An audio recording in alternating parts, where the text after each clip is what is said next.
What's up, everybody? It's your favorite. I hope you got some time to donate's favorite nerd. And today we are talking about the TFC ST Commander. This is on loan to me from Lance. Shout out to him. Let me take a look at it. So I'm letting you take a look at it. It comes with a ton of stuff. There's a lot to talk about. Let's not waste too much time. This is the first review I've done in a while. I hope I still got it. Let's get started. So he comes with these two pieces. They're two cannons, and they do articulate. It's hard for me to show as they kind of are right now, but they do articulate here. They are a die cast. There is tampo paint, it feels like, right here and here, and they are finished, so it looks good. But when two dual cannons aren't enough, you get two smaller ones. These also articulate. They hinge here and they swivel. They're also die cast. They also have the tampo paint, and they also look good as well in this sort of dark metallic. And when four dual cannons aren't enough, you also get two dual rockets. These are die cast and they're not finished. I think the other ones aren't finished either now that I'm looking at them. They're just a darker metal. Like these don't look good. These look like somebody forgot to paint them. But they do come with the unit. Now those pieces can go on both sides of the truck right there. And when two sets of dual cannons aren't enough, for a total of four, and you add in two sets of dual rockets, and that's not enough, you can also add in one set of dual huge rockets. Both have this metallic paint on them. They have tampo paint on them. They have tampo paint here and here. They have this like mustard color painted on there, and they look great, which is ironic because they're the ones made out of plastic, but they arguably look the best. You can take your rockets and use them to plug in where this notch is onto this piece so that they will sort of form this dual rocket system that both are individually articulated on ratchets, which feel nice. And when two sets of dual cannons for a total of four, and two sets of dual rockets for a total of four aren't enough, you also get one signature blaster that's also really well done in plastic. You have this little soft hose on the back. It's a soft, like rubbery plastic. You have the handle, which articulates up and down. You have the barrel, which has some tampo paint on both sides, some metallic paint on it as well, and some accents there along the barrel. And then you have a little bit of silver paint there. Like tons of detail and stuff went into this. It is phenomenal. He holds that just fine in his smaller hands, and the Super Optimus hands hold the gun just as well, as you can see. And you get this, which does serve as his crotch piece. It does clip on to this sort of blue piece in here, and this was sent to me, and this piece was off, sort of loose in the box, so I'm not sure if it's supposed to come off or not, so I just included it as an accessory. And you get wheelie. The little translucent piece goes up and down, tampo paint, plastic wheels. It does roll like a champ, and I think it's fair enough. Now you could take wheelie and take your signature blaster and connect them.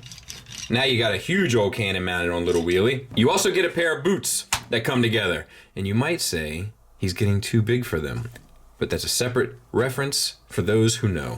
At any rate, they're done nice enough. Once again, tampo paint. You got the mustard paint on there. Mustard was probably a smarter color because it covers up better than a yellow and still looks sharp. And then down there, it looks good as well. And then you have, it feels like rubber tires here. It's silver paint. Or that might be die cast. It's just, yeah, it's just die cast. It's just same unfinished die cast, which looks a little unfinished. But on the rims doesn't really bother me as much as the weapons. Now you also get this piece. This is the main section of the figure. It's heavy. It feels different. It feels different than what you're used to with TFC stuff. Vastly. It feels good. The plastic feels good. There's metallic die-cast pieces, tampo all over. The die-cast pieces are unfinished, so it does look away. This darker metal looks good. It's this silver that just looks like it just, like you got an advanced copy or something. Translucent pieces, etc. You have the support struts here, the stabilizers. They all operate. They're a little tight, but the bottom pieces are die cast.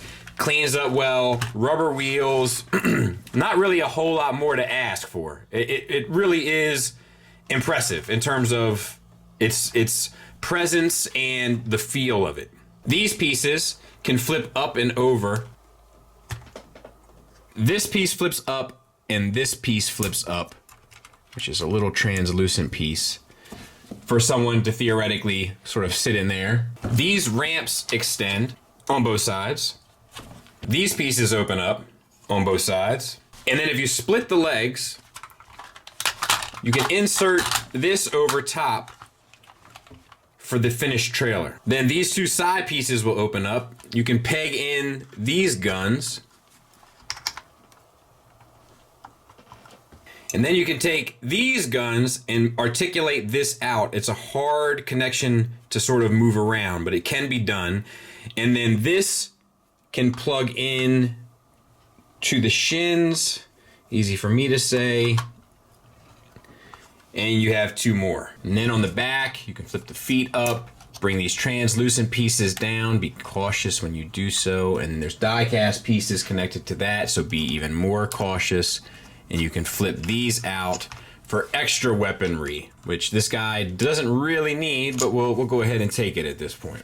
So in the end, you get something that looks like this. And there is variations of this, and I think the instructions even show a different way, but this is the most sort of straightforward way to show you how these accessories integrate. This can also go over here. You could use the one I have on the other side, sort of, they have it aimed up, I think, over there, and they may have done something different with this section. These all articulate individually, and then these weapons here, you could plug them in here, you could plug another one in here. There's an awful lot of playability with this set, and you know, sky's really the limit. Then you can remove the leg pieces, use the ankle rocker on both, and interlock them into this system of tabs here to connect the two. Remove these pieces from between the legs and hips, and then you want to remove the ramps completely from this piece. Take your ramp and the piece that has the hand and connect those two on both sides. And then from what I can tell, these seem to just kind of sit here. I've looked for a place to tab them in or whatever, but I don't know if they do, and they become a little off balance. But I may be doing something wrong. The instructions, I don't feel like are really clear. They just show that they come in together like this, but I mean, there's no tabbing system or anything. I thought maybe, like, because of how playable this thing is, that maybe this will help it if it's flattened out. I don't know. But this is a little battle station. You know, battle stations aren't really my thing. We're just kind of going through the motions at this point. But we're not done yet. You can also have a different battle station if you connect these pieces and those pieces. And then you can also take this piece and where the two triangles are, line them up with the two tabs there, and that will go together, and you can have a separate battle station and a larger separate battle station, or sections of stations. And if you open up these tabs here on the back, you can shorten the truck, which looks probably better and more appropriate when you don't have the extra legs on it. And then you can kind of go with this look for a display super ultra mega battle station setup, which I think also works fine. And I wish I could say we were out of battle station mode, but we're not. So make the boot again, and then slide the piece with the hand along this tab so that the stabilizer is facing towards you. Or you can just slide it straight down for both pieces. And now you can interlock these pieces to sort of keep both in step, for lack of a better term, with one another. And then this piece connects to these pegged pieces here.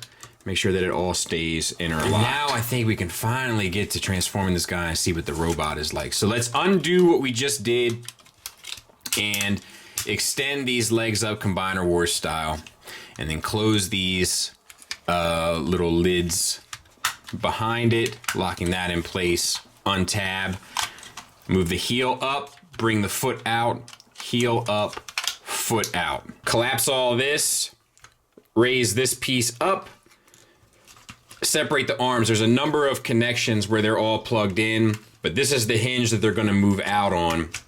Just sort of finagle it, do what you gotta do. The plastic seems really sturdy, so I don't have any fear of any sort of issue.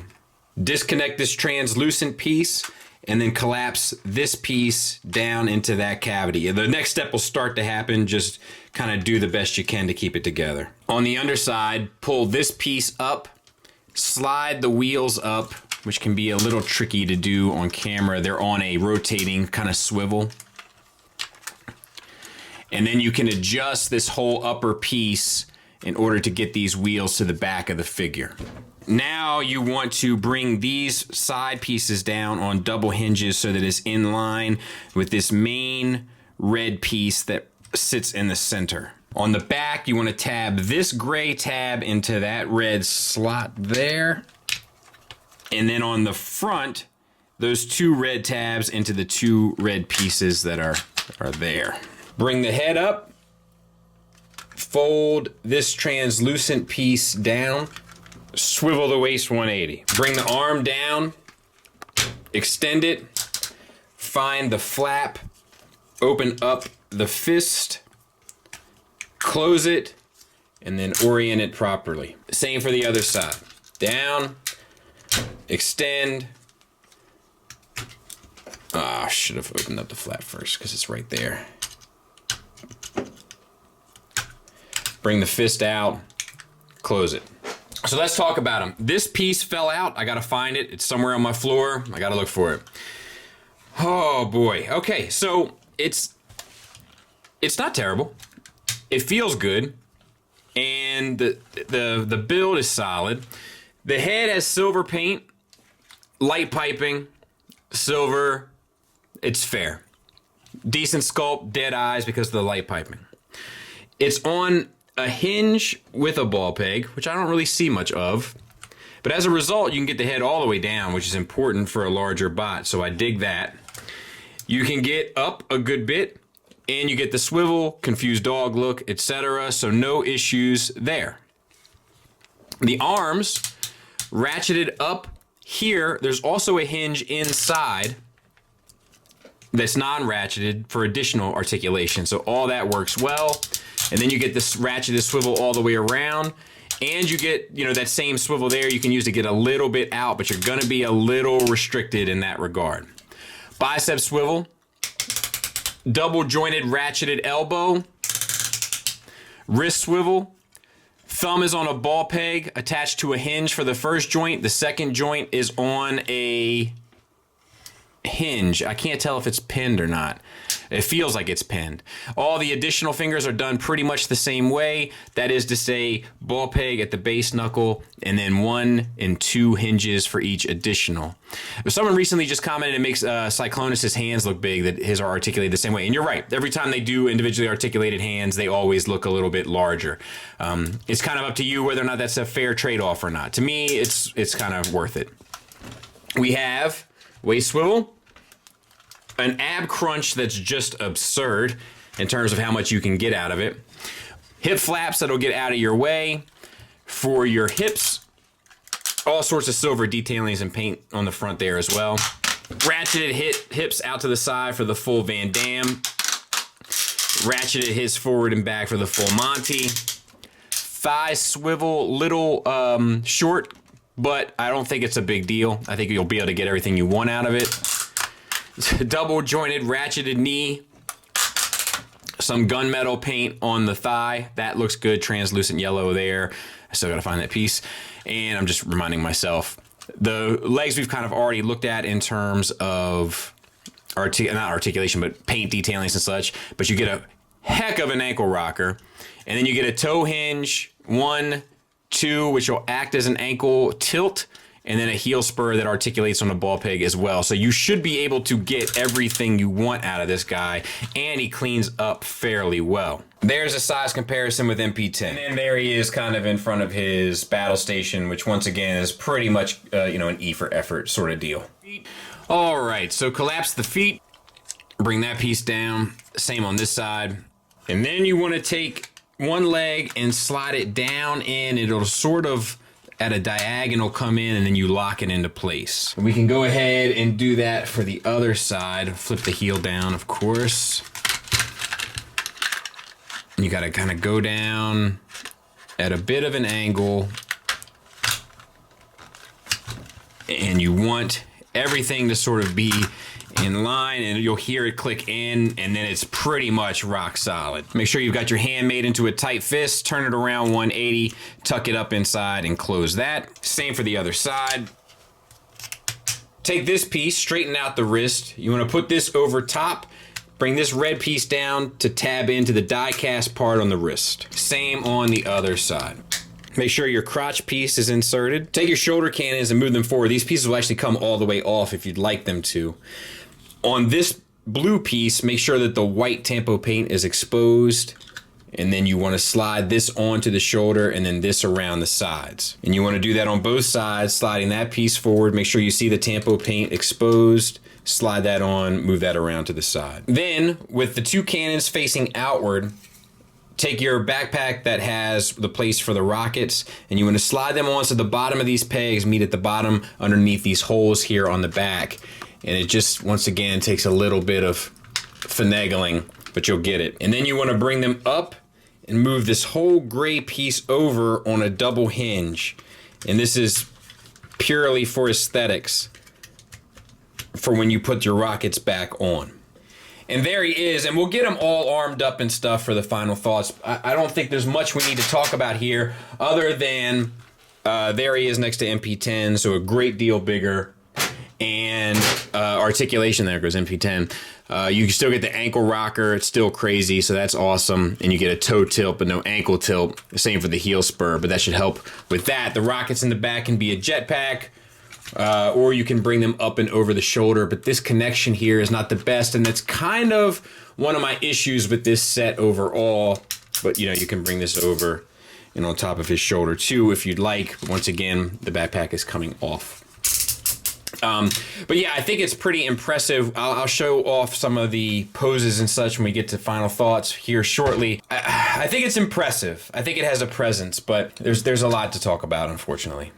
Final thoughts wise, my negatives are as follows. They're kind of the same sort of negatives that plague most stuff like this or Power Master Primes, and that's the integration of all the pieces aren't all operating at the same level of efficiency. Some of it locks in rock solid like down there in the legs, some of it not so much like the backpack. And that kind of goes for everything in this set. And you can apply the same sort of methodology and philosophy to the same pieces. For instance, the rocket launchers are painted to the nines, sculpted beautifully. Little arm shoulder cannons are die-cast metal with no paint on them whatsoever and end up like you got them out of a scrap metal sale at the junkyard. That's what this is. It's a lot of extreme highs and extreme lows. Things that make you want to pick your jaw up off the ground, and simultaneously, things that leave you scratching your head. Most of the battle station modes are pretty much a throwaway, as they usually tend to be. They're more frustrating and awkward to deal with than they are enjoyable or satisfactory in the sense of a display. But there is good news, and a fair amount of it, to be fair. Tons of articulation and it all works perfectly. In fact, there's not much that I would add other than the outward movement of the arms from side to side. It's those large shoulders that get in the way. Lots and lots of paint, tampo paint, yellow paints, even if you look on the wrists or forearms, caution warning paint down there in the shins, the mustard paint, gunmetal paint, silver paint, an integrated use of translucent plastics, die cast, ratchets on all the joints for the most part. And there's enough of all that stuff. There's enough of the articulation. There's enough of the paint and deco. There's enough of the build materials and hardware to recommend this set. Just know it's not all peaches and cream. You will face some frustrations while dealing with it, but I think in the end, those frustrations are worth it for a pretty dynamic, impressive presence on your shelf. I also don't talk much about packaging, and I'm sure you guys have seen it by now, but they use, like, this is a G.I. Joe kind of thing that they did here, and they use like the G.I. Joe style packaging on the box.